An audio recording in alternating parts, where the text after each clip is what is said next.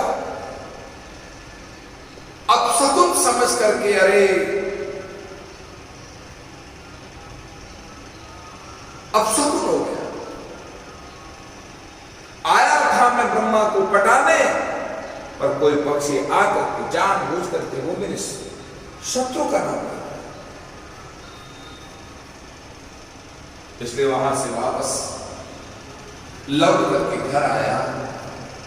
कयाधु ने पूछा, हे प्राणनाथ, हे मेरे प्रियतम, कहो कैसे हो? क्या ब्रह्मा को पटा करके आ गए? क्या ब्रह्मा को मना करके आ गए? ब्रह्मा को रिझा गया, अजरमर हो गए? अरे देवी, नहीं नहीं नहीं। तो फिर क्या हुआ? अरे क्या बताऊं, सतकथांक में यह बात बताई गई है। कयाधु से कहता है, एक पक्षी तोते के रूप में आकर मेरे शत्रु विष्णु का नाम ले लेकर के मुझे हतोत्साहित कर रहा था और विघ्न पैदा कर रहा था। इसलिए अपशकुन समझ करके मैं वापस आ गया।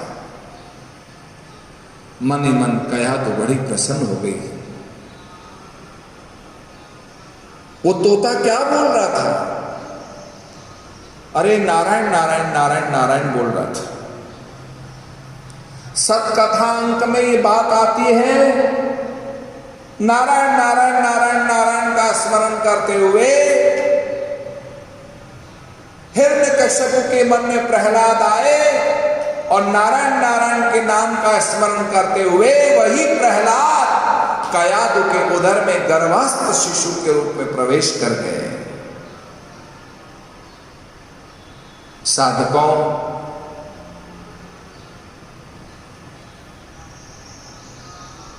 मैं कल चर्चा करूंगा भी। जो चर्चा करने जा रहा हूं वो ज्यादा चर्चा हो जाएगी, क्योंकि घड़ी ने जवाब दिया, इसलिए मैं कल जवाब दूंगा। आज प्रहलाद जी मां के उदर में पधार गए हैं। आगे क्या प्रसंग बनता है, क्या चर्चा होती है, पति पत्नी का दाम्पत्य जीवन कैसा होना चाहिए, किस तरह का होना चाहिए, तब कोई आदर्श पुत्र, आदर्श कन्या के रूप में कोई जन्म लेता है, भक्त के रूप में जन्म लेता है। ऐसी विशद चर्चा मैं कल के दिन करूंगा। प्रहलाद जी के चरित्र को आत्मसात करने का प्रयास करो, प्रहलाद जैसी सत्य बुद्धि को लाने का प्रयास करो, अराजक बुद्धि, नास्तिक बुद्धि का त्याग करो। ऐसी आप सबसे अपेक्षा के साथ खूब साधना करो, खूब शास्त्रों का स्वाध्याय करो, समय का एक एक क्षण का सदुपयोग कर अपने जीवन को सार्थक करो। राम राम राम।